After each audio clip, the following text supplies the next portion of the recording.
And we're going to go to talking about audio, since we were talking about audio things. And we're just going to yak a little bit about audio and buildings and audio and floors and electrical. And I wrote some notes down just to say that I have had many fixing bad, like I can just fixing remember bad audio on and top of my head and trying to do it. So I kind of want to talk about lab systems, lavalier systems. Do you want me to bring up the labs? If you want to, yeah. Grab the Sennheiser from the Rhodes, and some of those new Deity pieces that we got for those labs. You'll notice, obviously, we're talking in broadcast mics. We like using these because they're dynamic mics and they have a particularly good sound. Also, we don't get much background in our studio. I know we have our studio in an area where everybody has property. And with that property, some of them have horses. Some of them usually have dogs and things like that. And every once in a while, we'll get a dog barking from somewhere. Because of the open nature of all the properties here. Also, we are outdoors currently. Yes, right. Because as you can see, so you end up perfect weather. Oh yeah, I forgot to mention that because that's something that's very important. If you notice, we are outdoors, and we always shoot in our outdoor studio. We have 2 studios that are hooked together, but they're outdoors. And they got the beautiful background. The sun is always shining on Spencer's head. It's between 68 and 72 degrees every day, sunny, 24 hours a day. So we always like to let people know that these things are there. Oh, you got the Sennheiser? Yeah. Okay. Wait, no, you got the Sennheiser. I got the Rogue mic. Or it's the opposite. Okay.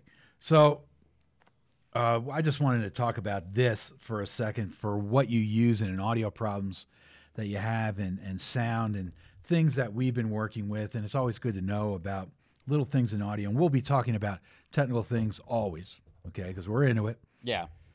So out on the market, and you could show yours, that's a Rode Link. They're good. There's nothing wrong with them. You can put a Rode Link on somebody and do a shot. And they don't go as far as an analog system. No. But what they do is they have a certain clarity to them that's good. It's good. I say very good. Oh, they're really good. And if you put the right the lavalier mics on them and put them on them, it sounds good. Mm-hmm. And if we up the lavalier, it's even better in quality. And upping as in having a better lavalier. Yes. Right. Like we have these Mickey 2s from Sennheiser, and they're pretty darn good. We got these Deities because they're supposed to be like several other brands out there, and actually they are. They're really, really good for the money. So anybody who's looking at lavaliers, you should at least listen to these and see. Everybody's got different tastes. But we have to have different lavaliers for different situations. Oh, yeah. Whether it's the color of the lavalier or a certain sound that matches somebody's voice. Like those Deities are nude color. Right. So well, we have some Sennheiser ones that we just got that are black. What he means by nude is they didn't take off their clothing, even though... Oh, sorry, they did. Oh, it's taking a shower. Yeah, that was scary. So you can see the wire is beigey. Yeah. And so, and sometimes you want to match color underneath your collar or whatever like that. Either skin tones or your outfit, not just have a black wire there. Yeah. Because you have to put things under. Unless you are darker skin, then of course that doesn't work very well. If you have a sheer, like a female has a sheer, something that's sheer, you'll put this one on there. Yeah. And you won't see it through something sheer. Yeah. As well or not at all. So there's advantages. But anyway, back to the sound. These different ones have different quality sound. And then you move up to something like these Sennheisers. So I can pop these open. Put them like this. All right. And these are analog. And the big thing is you can take these guys out with those Mickey 2s that they have from Sennheiser, which are very good sounding ones that you can get them in a kit.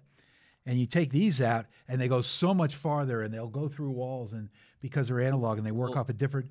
These work off a 2.4, like a Wi-Fi, 2.4 gigahertz. Exactly, where these are analog. So you only have so much range with this. You have basically, if you think about a router and how much range you have with a router, it's almost exactly the same. Yeah, very similar, and you can also get some interference. But the whole thing is I can get into these or in some even which that is an upper line. More expensive analog type units. What is it? Do you know what that system is called that they use? It's actually called something, right? That signal, right? Yeah, it's just the gigahertz. Oh, okay. But it's working off of These are EWG4s, but it's working off an analog system. So you got more range, and like I said, you could get through walls if you have to. Yeah, it's good of an idea. When you turn your back with those, you don't have that problem with these. So you have to be careful with stuff like that. But the biggest thing is, I don't care if you take these or more expensive versions, like the ones that are made in New Mexico, and they're really good. And you put those on with a lav, they're never going to sound as good as a boom mic. They're never going to if you're outside. Or this type of mic ever. We use 50s, Sennheiser 50s for indoor. Yeah. All our indoor work. Yeah. The quality and the precision of that sound is a big deal. Oh, yeah. And you can't sound as good. You just don't sound as good. Then you're thinking, well, then why does newscasters, all they're wearing a lot? It's because they don't want a mic in front of them. It's convenient. And they sound pretty darn good. Also, you have to hire a guy just to hold a mic in front of They've got soundproofing built in. It might be that it's not an omnidirectional, which would be kind of the sound. You pick up the sound from every direction. Instead, they're more. They typically also have a shotgun pointed on top of their camera too. Yeah. So these are just for, let's say it's a newscast, right? Yeah. The newscaster is sitting there doing his deal. And why aren't they using this? Well, they don't want a big mic stand in front of. We don't care. We're doing a podcast. Yeah. We find this to be effective and it's good and it sounds great. And the mics are excellent. These type of mics, whether it's dynamic or they're condenser mics, they're shotgun mics, or like the 50s, which are kind of smaller shotgun mics that capture less. Mics called? These are Rhodes, not podcasters, like broadcasters. I don't know. It's got a name on it. I forget. It's one of their really good ones.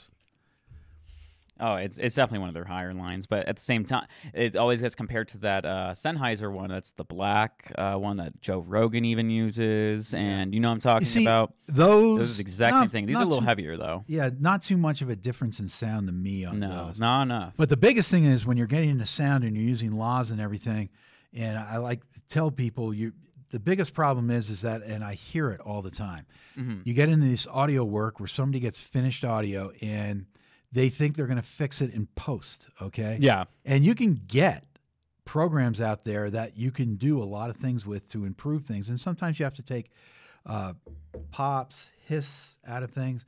But if you can get your room right, get sound blankets in there, get some C-stands, hang some sound blankets, put them on the floors. We got a pretty good sound room here where we don't have that kind of problem. Of course, we have the great outdoors with the trees and behind us that are reflecting no sound. They're absorbing it because they're just so fantastic trees. They're just amazing trees. We grow all these trees ourselves. We do. We actually have handpicked every single tree in this entire forest. Yeah, that's correct. That's correct. So it's a little bit different than other people do it. It's just the way we like to do our studio. But when going back to the actual equipment and things, when you're using the right mics, you'll pick up voices correctly. You'll get less hiss. Yeah. So I didn't want to spend a lot of time today on audio and talking about audio, but just as a hint to people who are doing YouTubes or they want to get out there and they get a mic, and then they're listening to their audio and they say, "Well, I can fix it in post." If you're much better off spending real dollars, and we know we spend real dollars on recorders, sound devices, recorders, and other recorders to make sure that we have excellent sound from the start. So when we put it in post, we have to do only some small corrections because all you do audio is one of the most important things out there. Yeah, if this audio is terrible, and we did our first podcast, and what happened was that it had nothing to do with our audio and the front end of the equipment had to do with the way it was going into OBS. It was one of our interfaces, yeah. Yeah, and dealing with the interface is a completely different thing.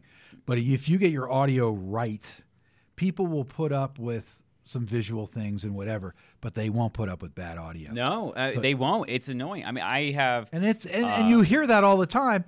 And people will say, yeah, and then they'll end up going out and getting a cheap mic, or they'll end up micing it wrong, or not getting the soundproofing, and there's all this background sound and hiss and echo. And well, you can't fix it.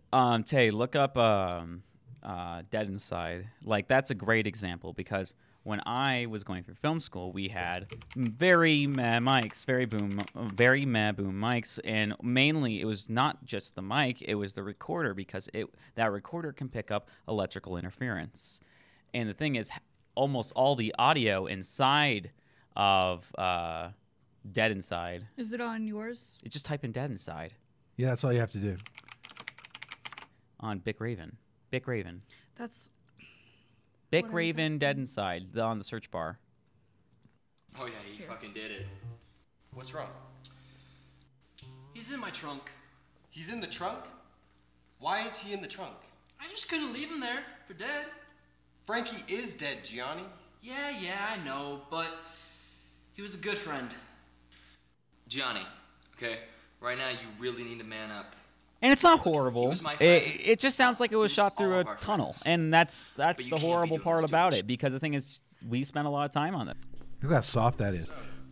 It's because we shot it with those Canon lenses Yeah. Oh yeah, and a he fucking Canon did it. and a Canon movie Well, camera. that's 3 great actors. It's James, Austin, and Zach. Austin is my roommate. He will be probably on this podcast sometime Frankie is soon. dead, Gianni. Zach Yeah, I know, also, but and he's also my best friend. he was a good friend. Zach is my best friend also, Gianni, and he lives in Nebraska. okay, Great right now you actor. really He need does to other man stuff up. though at the moment. Look, he was my And friend. unfortunately, He was all a of lot our of this friends. audio just botched it because We shot this in 2016. we shot this So in what the fuck is your 2015. problem? It was edited and finished in I just 2016. remembered. Oh, is that what it was? Yes. Like how he hated living in the city. And then we but he showed it loved country's 2017 fresh at that air. Sedona Thing. film thing. Yeah. Frankie really liked And Frankie, too. half One of the the best audio dad was actors ruined I've ever because seen. you see that guitar light right there? He brought back That four was birds. causing so much It was like electrical 15 interference, and we minutes didn't figure this out until his afterwards. music. That was ing all the audio. It was having Frankie really consistent liked listening static. to So we had to jazz. try to Big muffle that and bands get rid of that, really hated making that everyone rap else shit. muffle because you're just trying to fix things in post instead of just having a good audio interface to begin And, with. and somebody would ask But then, even with well, all why that, didn't you just shoot it over or whatever? Well, we couldn't because we didn't have the crew after that. The crew, we were said, It was done. we were done. We were done shooting. We thought we had the audio right. And it wasn't until after we got into post that we realized, and this is what happens. After we got into post, that Dead inside. we realized that there was problems with not all of the audio, but different pieces of the audio. Some of it had that hum in it. Some of it didn't. And also, this room that we're shooting in has super high ceilings and hard floors. So it should have been sound blanketed more. There should have been a lot of And different we things. were way more ignorant back then. It was when I was just going to film school and everything like that. I mean, you can even tell the color in this is desaturated and stuff like that. I would have improved this nowadays. But it's just how it is. And the thing is, we have learned from these experiences, and that's why these things exist. And it's actually pretty good to go back to this and seeing, like, wow, we've evolved. And it's interesting. It took, like, a couple months just to edit this and try to get this up and get it all rolling and stuff like that, and people were depending on us to get this available. And the thing is, when you have that all backing you and you just find out the audio is bad in one of the last minutes of the shot, it makes the whole progress just feel pointless. But at the same time, it's always good to get your work out there, even if it is bad. But that is why we will always change ourselves and evolve, and that's why everyone else should too. That's why I was going to bring back the point about our audio interface having 32-bit float. That's a great thing. If you guys ever need to get an audio interface, I would recommend getting one with 32-bit float. And what is 32-bit float? 32-bit float means if you peak, meaning are too loud or anything like that, or spiking, or you're even too quiet, no matter what, it will capture that volume. And it's not going to mess it up if you degrade the volume, meaning you turn down the dBs, the decibels, you turn, or you need to up the decibels. It will sound almost perfect. A chimp could record. That is how good it is. That is how seamless it is to record a 32-bit float. Yes, can it be slightly muffled if you are having the volume almost all the way down and you're recording and then you try to bring it back up there? Yeah, it'll be slightly compressed, I would say, but it's still very, very, very much so impressive.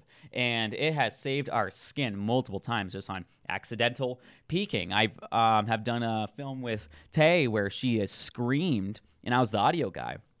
And she didn't realize this at the time because she was just an actor. She didn't involve any. This was the first time we met. Yeah, it was actually the first time we met too. Very cute story.